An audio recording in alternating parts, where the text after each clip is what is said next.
por minas de ouro, certo, orientou praticamente toda a interiorização, assim como a expansão do gado. Então, na história do Brasil, a expansão do ouro ela é fundamental para o desenvolvimento da colônia, certo? Ainda que fosse um desenvolvimento controverso, isso daí tem uma ampla literatura sobre isso, mas também para a interiorização do Brasil. E sem mais delongas, nós vamos responder a questão 1, ela é da VUNESP, certo? E vai trazer o seguinte enunciado. A partir de 1750, com os tratados de limites, fixou-se a área territorial brasileira com pequenas diferenças em relação à configuração atual. Ele está se referindo aos tratados de Madrid e de São Ildefonso. A expansão geográfica havia rompido os limites impostos pelo Tratado de Tordesilhas, firmado lá em junho de 1494. No período colonial, os fatores que mais contribuíram para a referida expansão foram, vamos lá, alternativa A, a criação de gado no Vale do São Francisco e desenvolvimento de uma sólida rede urbana. Tomem cuidado com essa alternativa, porque houve sim a expansão da criação de gado ali perto do Vale do São Francisco, ainda que não fosse tão pujante quanto a exploração do açúcar, certo? A formação dos engenhos, mas não houve o desenvolvimento de uma sólida rede urbana. Para você ter uma ideia, com a expansão dos holandeses ali no Nordeste, foi o primeiro surto de urbanização, ainda que fosse incipiente, que o Brasil conheceu. Certo? Portanto, a alternativa A ela está incorreta. A alternativa B vai dizer o seguinte: apressamento do indígena de constante procura por riquezas materiais. Alternativa correta. Certo? O que contribuiu para essa expansão foi, primeiramente, o apressamento do indígena por conta das expansões dos bandeirantes, certo? E o apressamento dos indígenas também tinha como motivo constante procura de riquezas minerais. Por que os bandeirantes faziam expansões pelo interior do Brasil? Para apressar os indígenas, para dominar os indígenas, que eram considerados selvagens, por mais que eles também eram em muitos aspectos, para buscar procura por riquezas materiais, certo? Na questão 1, a alternativa B está correta. Vamos ler as demais alternativas, que ela vai dizer o seguinte: alternativa C, cultivo de açúcar e expansão da pecuária no Nordeste. De fato, a expansão da pecuária no Nordeste contribuiu para uma certa interiorização, mas o cultivo do açúcar ele se dava em linhas gerais na faixa litorânea. Por quê?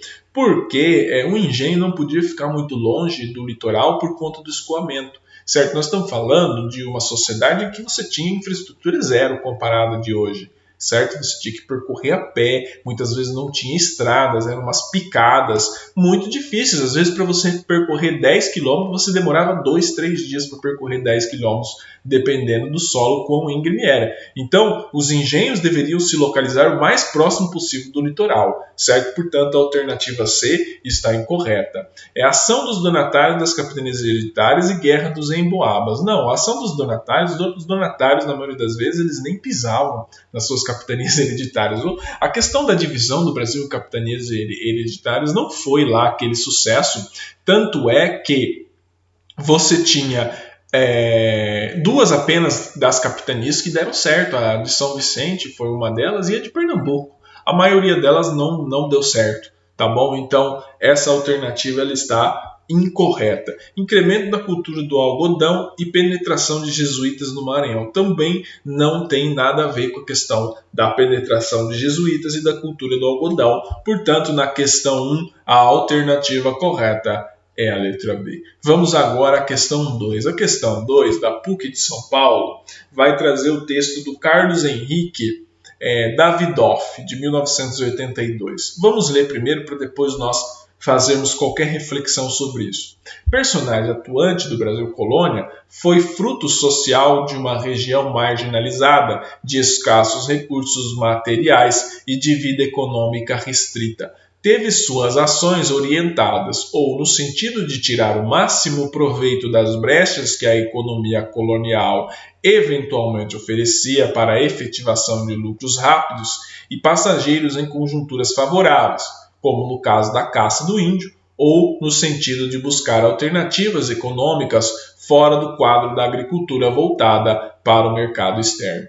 O personagem e a região em que o texto se refere são, respectivamente, vamos lá, não tem segredo esse texto, essa questão, certo? O personagem ao qual o texto está falando é do Bandeirante, porque esse personagem era atuante no Brasil colônia. Ó. O Bandeirante era fruto de uma região marginalizada, de escassos recursos materiais e de vida econômica restrita. Teve suas ações orientadas ou no sentido de tirar máximo proveito de brechas que a economia colonial eventualmente oferecia para a efetivação dos lucros rápidos e passageiros em conjunturas favoráveis ou no caso da caça ao índio, certo? A chave da questão está no caso da caça ao índio. Nós estamos falando do Bandeirante em São Paulo, certo? Essa questão ela não tem segredo. Portanto, você já observa que a alternativa D é a correta. Ela se fala do Bandeirante da província de São Paulo. Não é do jesuíta da província da Cisplatina, não é do tropeiro e do Vale do Paraíba, não é do caipira no interior paulista. Esse contexto caipira vai surgir apenas quando o Brasil começa o seu processo de industrialização, certo? Em que campos-cidades se tornam algo mais atrelado, tá bom? Então não caio nessa. A alternativa E também está errada, não é o caiçara do litoral baiano. Portanto, na questão 2, a alternativa correta é a letra D. Vamos agora à questão 3. A questão 3 ela é um pouco complexa. Ela é daquelas questões que você tem que julgar se o extrato de T, se o item 1, 2, 3, 4 ou 5 estão corretos ou não. Vamos ler primeiro o enunciado. Da Sesgran Rio do Rio de Janeiro. A ocupação do território brasileiro, restrita no século XVI ao litoral e associada à lavoura de produtos tropicais, estendeu-se ao interior durante os séculos XVII e XVIII, ligada à exploração de novas atividades econômicas e aos interesses políticos de Portugal em definir as fronteiras da colônia. As afirmações a seguir relacionam as regiões ocupadas a partir do século XVII e suas atividades dominantes. Vamos lá. O que ele está falando? Alternativa 1. As afirmações a seguir relacionam-se às regiões ocupadas a partir do século XVII e atividades econômicas dominantes. O que ele está querendo que você faça? Vamos lá. Cada alternativa aqui você tem que falar a região correta, certo? E o que era explorado. Então você precisa ter conhecimento sobre o Brasil colonial, sobretudo da passagem do século XVII para o século XVIII. Vamos lá. Vamos ler a alternativa 1. A alternativa 1 vai dizer o seguinte: no Vale Amazônico, o extrativismo vegetal, as drogas do sertão e a captura dos índios atraiu os colonizadores. Essa alternativa ela está correta. Por quê? No Vale Amazônico, ali na ocupação da floresta amazônica, começa por Belém. De Belém você adentra pelo território até chegar pelo Rio Amazonas, aonde hoje é Manaus. Então, qual era a atividade econômica dominante ali? Era o extrativismo das chamadas drogas do sertão, que é, na maioria das vezes, especiaria, certo? Que tinha um valor muito grande na Europa, certo? Então, eles faziam o extrativismo e a captura dos índios atraía os colonizadores. A alternativa 1, portanto, ela está correta, tá bom? Então, vamos lá. Vamos agora analisar a alternativa 2, o item 2. Vamos lá. A ocupação do Pampa Gaúcho não teve nenhum interesse econômico, estando ligada aos conflitos luso-espanhóis da Europa. Tomem cuidado com essa alternativa. Essa alternativa ela está incorreta porque, por mais que o Pampa Gaúcho não tenha ocupado a projeção econômica que o Nordeste açucareiro ocupou, que as minas de Minas Gerais ocuparam, certo? Ou que o Oeste Paulista ou o Vale do Paraíba ocupou na questão do café, estou citando aí 3 ciclos econômicos que o Brasil teve no período colonial, no período do Império e no período da República. O Pampa Gaúcho tinha sim um interesse econômico, certo? Você tinha ali a obtenção de carne, você tinha o que? O Pampa Gaúcho, na produção de gado, como abastecimento do Centro-Sul, tem toda a questão das tropas, dos tropeiros que passavam por ali, tem todo um interesse histórico que eu não vou me detalhar sobre isso, mas essa alternativa ela está incorreta, tá bom? Você não pode dizer que o Pampa Gaúcho não tinha nenhum interesse econômico, tá certo? Então a alternativa 2 está equivocada. A alternativa 3 vai dizer assim, o Planalto Central, nas áreas correspondentes aos atuais estados de Minas Gerais, Goiás e Mato Grosso, foi um dos principais alvos do bandeirismo e sua ocupação está ligada à mineração. Correto. O bandeirismo, ele saiu de São Paulo, eles iam até o Rio Paraná e subiam, certo, até Cuiabá. Então, no Planalto Central, essas áreas elas foram ocupadas pelos brasileiros, pelos portugueses no caso, por conta dos bandeirismos, ou seja, o bandeirismo, que era a expansão dentro do território, teve um papel fundamental na expansão do território brasileiro. Tá bom? Portanto, a alternativa 3 está correta. A alternativa 4 vai dizer assim, ó, a zona missioneira do sul do Brasil representava um obstáculo tanto aos colonos integrados na escravidão dos indígenas quanto a Portugal, dificultando a demarcação das fronteiras. Correto? A atuação dos jesuítas, certo, no centro-sul do Brasil, durante muito tempo foi uma pedra no sapato da coroa portuguesa para demarcar as fronteiras ali. Nós estamos falando de um período, certo, em que não tinha as tecnologias topográficas e cartográficas que nós temos hoje. Certo? Então você não pode exigir uma precisão geográfica, certo, que nós temos hoje naquela época. Então era muito difícil você demarcar as fronteiras. Tanto é que o Brasil só vai resolver 100% das questões das fronteiras no começo do século XX com a atuação do Barão do Rio Branco, certo? Tamanha sensibilidade que era a questão das fronteiras. Você pode ver isso daí no livro do Rubens e Cooper, Diplomacia na Formação do Brasil, um excelente livro para quem quer estudar a história do Brasil. Ele demonstra isso daí, a dificuldade que era e que a zona missioneira do sul do Brasil, ela colocava obstáculo porque entendia que a demarcação de fronteira era o quê? Um avanço no processo de colonização, isso prejudicaria as zonas missioneiras dos jesuítas. Isso faria com que os jesuítas perdesse influência política naquele território. De fato, eles perderam, eles foram expulsos, né? Os jesuítas acabaram sendo expulsos ali na segunda metade do século XVIII, tanto de Portugal quanto da Espanha e, consequentemente, dos domínios portugueses e espanhóis, e não coincidentemente, depois da expulsão dos jesuítas, a negociação de fronteira nessa parte, ela avançou bastante. Tá bom? Então, o item 4, ele está correto. O item 5 vai dizer assim, ó, o sertão nordestino, primeira área interior ocupada no processo de colonização, foi um prolongamento da lavoura canavieira, fornecendo terras e mão de obra para a expansão da lavoura. Tome muito cuidado com essa alternativa. Por quê? Porque o sertão nordestino não é o litoral nordestino. Certo? Então, no sertão você tinha o quê? Você tinha de fato um prolongamento da colonização, mas não era pela lavoura canavieira, era pela expansão de gado, ou seja, a lavoura canavieira, ela se concentrava no litoral. Aí você pode falar, mas e a oferta de terras no litoral é bem menor. Mas vamos com muito cuidado, porque nesse momento histórico, lavoura era algo bem menor do que se tem hoje.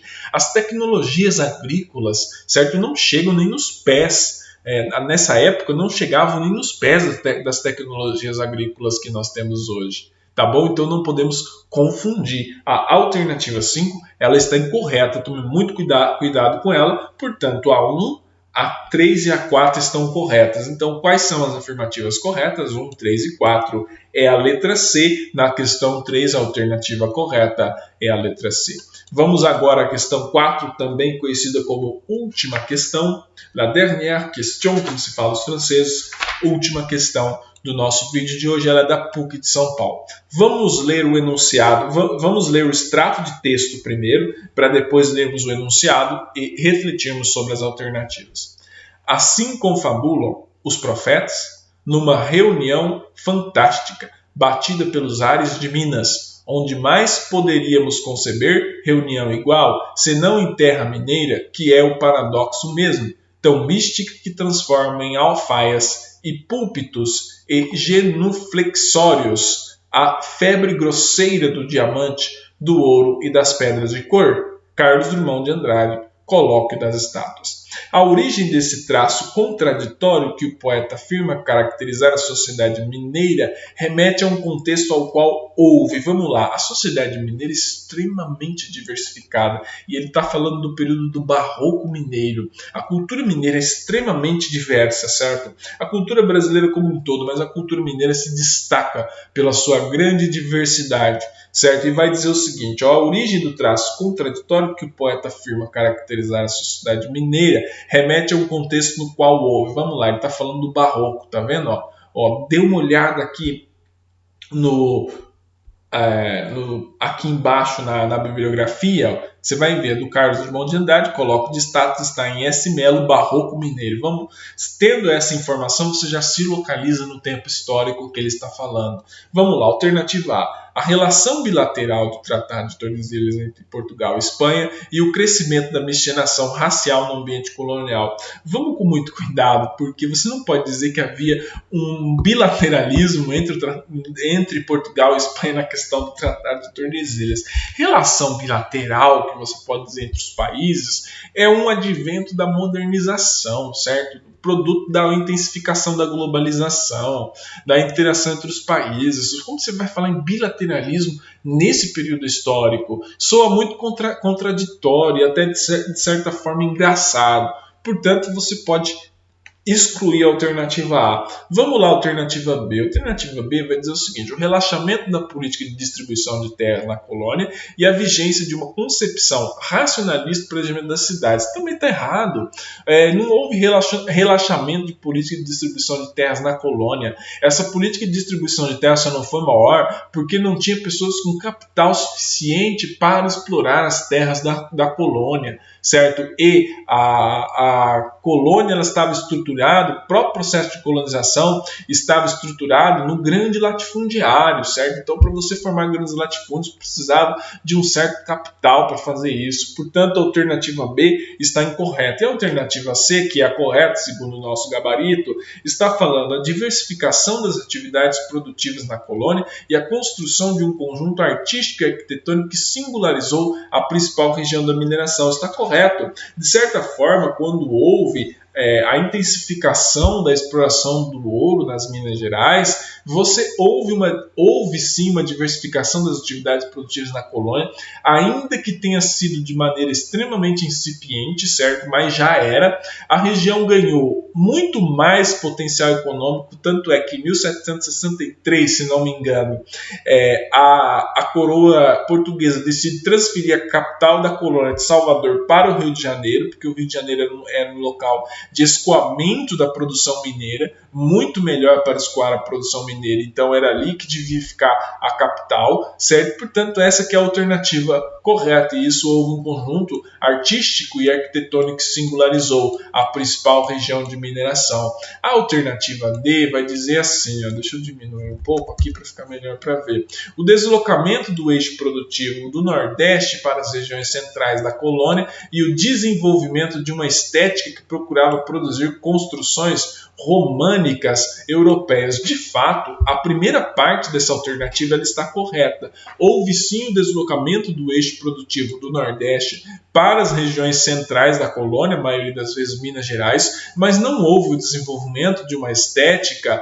que procurava produzir construções românicas europeias, tá bom? Nós vamos entrar na questão arquitetônica, que não é lá muito de domínio desse historiador aqui. Mas você não pode dizer que houve esse desenvolvimento arquitetônico nesse sentido. Portanto, a alternativa D está incorreta. E a alternativa E vai dizer assim: a expansão do território colonial brasileiro e a introdução em Minas de arte conhecida como gótica, especialmente na decoração do interior das igrejas. Está errado, porque ele está falando da expansão do território colonial brasileiro.